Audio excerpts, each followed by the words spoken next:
How to find water in a survival situation.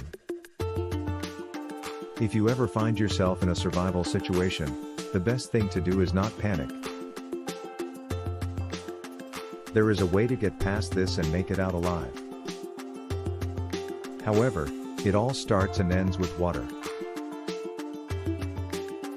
The question many might have then is, well, how can you find water in a survival situation? The answer is simple, but it depends on your location.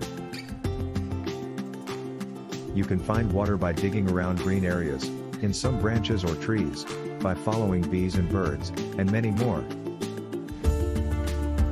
You can even turn your own sweat into drinkable water or hydration. A lot of the time, water can be the key to survival. This is due to the infamous survival rule of 3. Water also plays an important role in survival beyond just using it to drink too. Where can I find water? The best rule of thumb is to dig wherever you see green. What we mean is, if there is a lot of green around you, there must be a way these plants and or trees are getting water.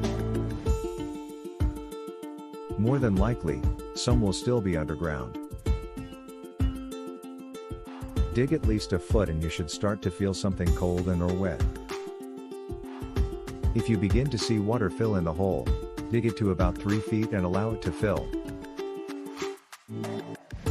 You'll have a natural water source, and it's safe to drink from due to not being contaminated by any source.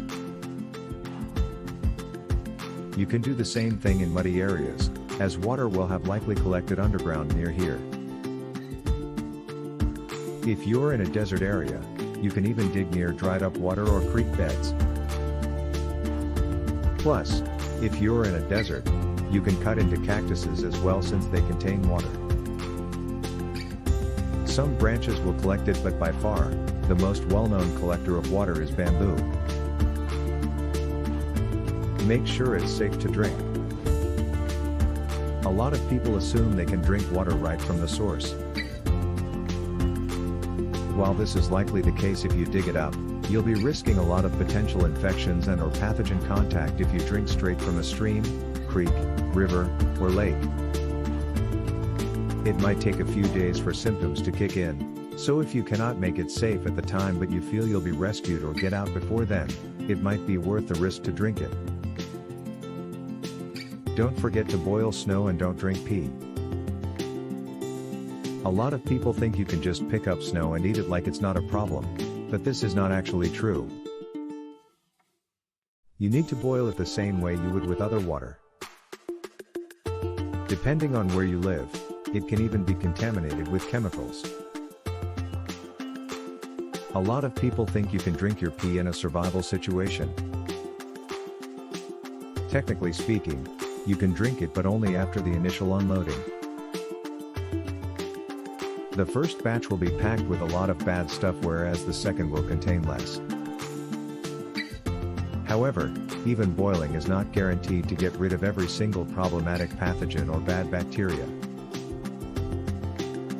Yes, pee is technically a water source, but you should avoid drinking it unless you have no other possible option.